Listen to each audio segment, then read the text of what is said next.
In some ways, the most revealing moment amid all the reaction to Donald Trump's conviction yesterday, which really flew under the radar, was an exchange online between one moderate Republican and the Trump campaign worker.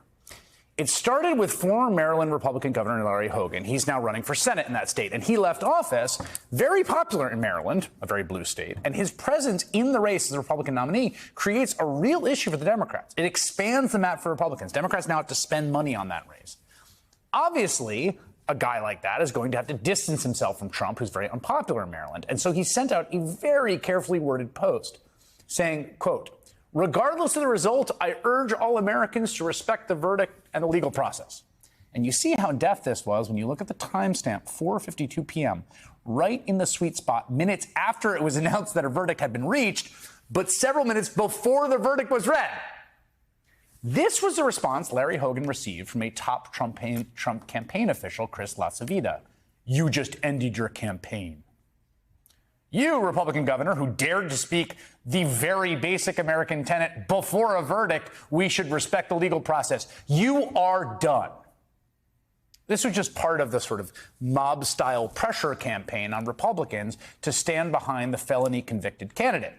Here's Laura Ingraham on Trump TV. I can't help but notice, and maybe it's changed over the last few minutes, of the people who haven't come out to condemn what happened in Lower Manhattan. Haven't heard from Mitch McConnell again, unless it was in the last 20 minutes. Mitch McConnell stands up with the rule of law and all these great judicial picks, and silence. Lo and behold, almost an hour and a half later, Mitch McConnell dutifully put out his statement. These charges never should have been brought in the first place. I expect the conviction to be overturned on appeal.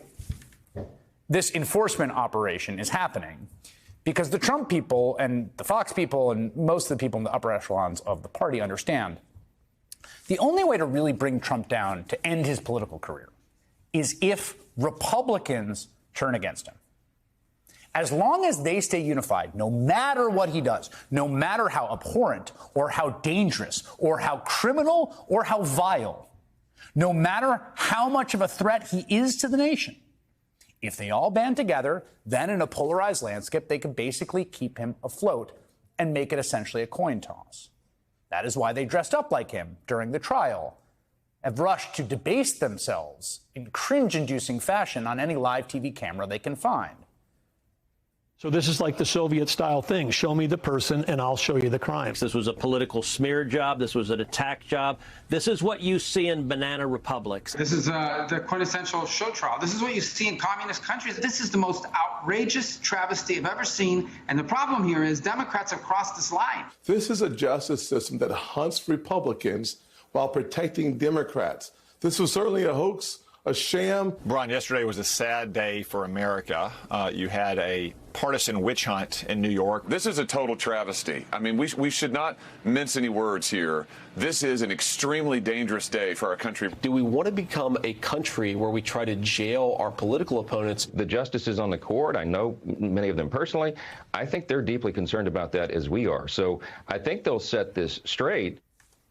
There have only been two times in Trump's political career where that dynamic of Republican unanimity is broken, where Trump was near political death. So one was in the aftermath of January 6th, the violent assault on the Capitol that he stirred up, when everyone was criticizing him, when the blood was still on the floor of the Capitol, including Lindsey Graham and Kevin McCarthy. Remember that? Trump's approval rating dropped below 40%, just about the lowest level it reached. Mitch McConnell was testing the waters for a vote for an impeachment conviction.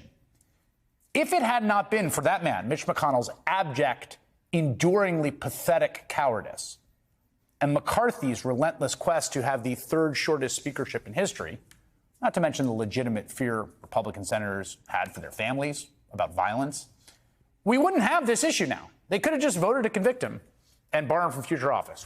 Done. Ironically enough, the other time, the other sort of near political death experience was in the wake of the Access Hollywood tape.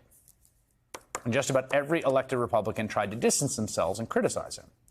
Republican National Committee Chair Reince Priebus was even considering how to get him off the ticket. But Trump managed to hold things together, due in no small part to the fact that right at that moment, he got a guy named Michael Cohen, his lawyer, to pay to keep the porn star from talking. And so the Republicans never heard about that story, nor did the public, which could have been the political death blow. The lesson he learned is if you enforce this totalitarian unanimity, you can keep chugging along. It's a wildly dangerous lesson because they will do this no matter what he does and no matter how bad it gets.